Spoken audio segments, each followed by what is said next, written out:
Horace, je veux vous parler, mais je suis bien en peine comment je m'y prendrai. J'ai des pensées que je désirerais que vous suissiez, mais je ne sais comment faire pour vous les dire et je me défie de mes paroles. Comme je commence à connaître qu'on m'a toujours tenue dans l'ignorance, j'ai peur de mettre quelque chose qui ne soit pas bien et d'en dire plus que je ne devrais. En vérité, je ne sais ce que vous m'avez fait, mais je sens que je suis fâchée à mourir de tout ce qu'on me fait faire contre vous, que j'aurai toutes les peines du monde à me passer de vous et que je serais bien aise d'être à vous. Peut-être qu'il y a du mal à dire cela, mais... Enfin... Je ne puis m'empêcher de le dire et je voudrais que cela se pût faire sans qu'il y en eût. Comme je suis sans malice, vous auriez le plus grand tort du monde de m'abuser et... Je pense que j'en mourrais de déplaisir. J'en ai pour 2 minutes, Il faut que j'aille lui parler. Restez ici, ça va aller. Agnès, juste mon ami, ça va aller. Je reviens très vite, dans 2 minutes. Oui. Ah, je le vois qui arrive.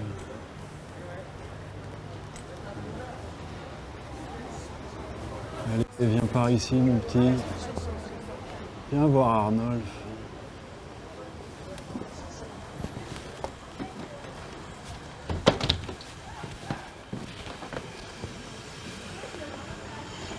Qui va là, s'il vous plaît? Oh, c'est vous? Oui. Seigneur Arnolphe! Mais vous? C'est Horace! Je m'en allais chez vous, vous priez d'une grâce. Oh, que vous dirais-je enfin? Cette aimable personne a suivi les conseils que son amour lui donne. N'a plus voulu songer à retourner chez soi et de tout son destin s'est commis à ma foi. Considérez un peu, par ce trait d'innocence, où l'expose d'un fou la haute impertinence. Et quel fâcheux péril elle pourrait courir si j'étais maintenant homme à la moins chérir. Mais d'un trop pur amour, mon âme est embrasée. J'aimerais mieux mourir que l'avoir avisée. Je lui vois des appas dignes d'un autre sort, et rien ne m'en serait séparé que la mort. Oh, je prévois là-dessus l'emportement d'un père, mais nous prendrons le temps d'apaiser sa colère. À des charmes si doux, je me laisse emporter. Ce que je veux de vous, sous un secret fidèle, c'est que je puisse mettre en vos mains cette belle, que dans votre maison, en faveur de mes feux, vous lui donniez retraite, au moins un jour ou 2.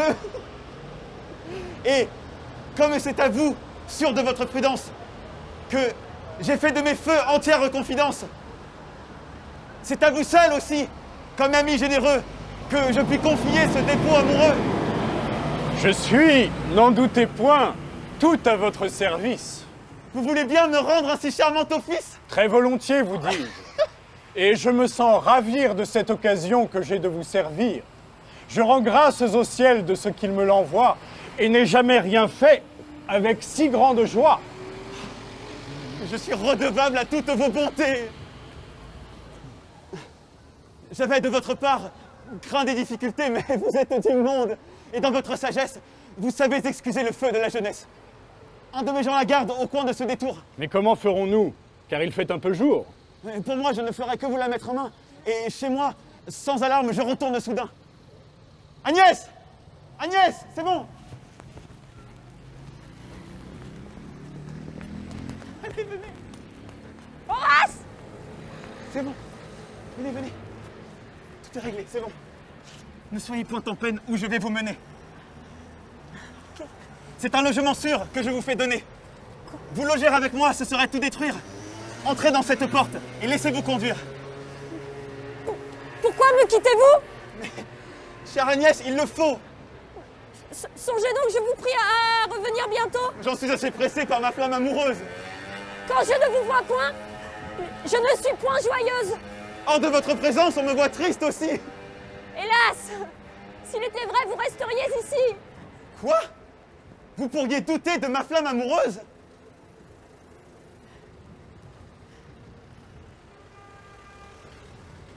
Quand vous verrai-je donc?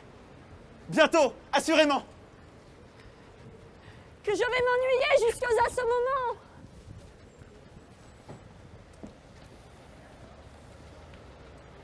Tudieu, comme avec lui votre langue cajole, il faut qu'on vous ait mise à quelque bonne école. Qui diantre tout d'un coup vous en a tant appris? Vous ne craignez donc plus de trouver des esprits? Et ce galant la nuit vous a donc enhardi? Ah, coquine, en venir à cette perfidie. Malgré tous mes bienfaits, former un tel dessein.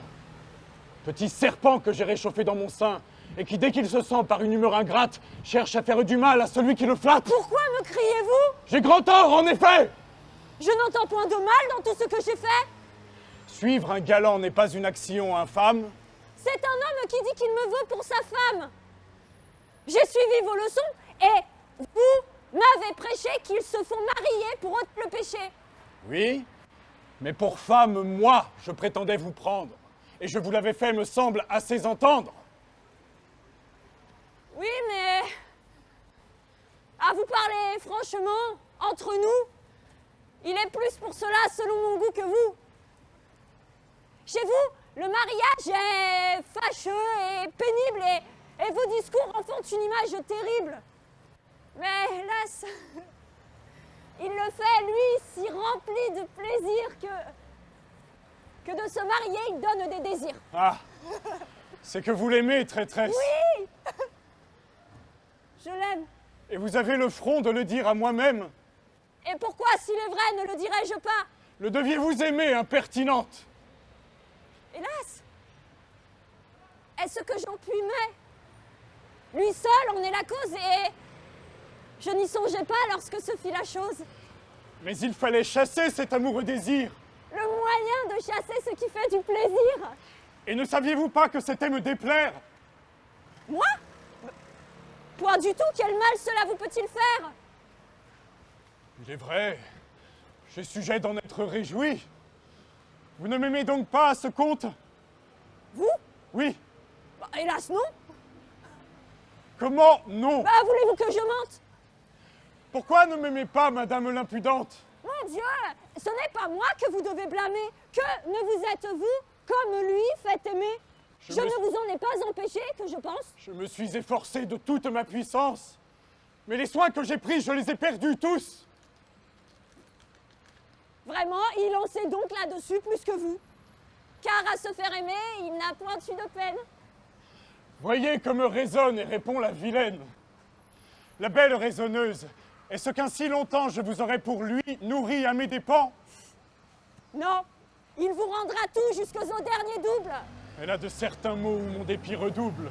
Me rendra-t-il, coquine, avec tout son pouvoir, les obligations que vous pouvez m'avoir?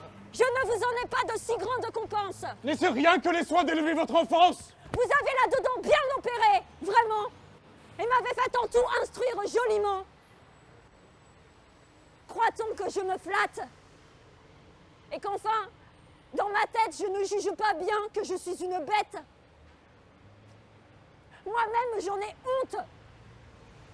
Et dans l'âge où je suis, je ne veux plus passer pour sotte, si je puis. Vous fuyez l'ignorance et voulez quoi qu'il coûte apprendre du blondin quelque chose? Sans doute. C'est de lui que je sais ce que je puis savoir.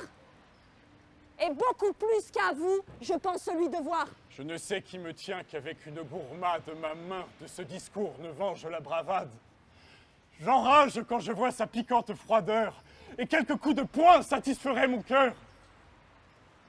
Hélas, vous le pouvez, si cela peut vous plaire.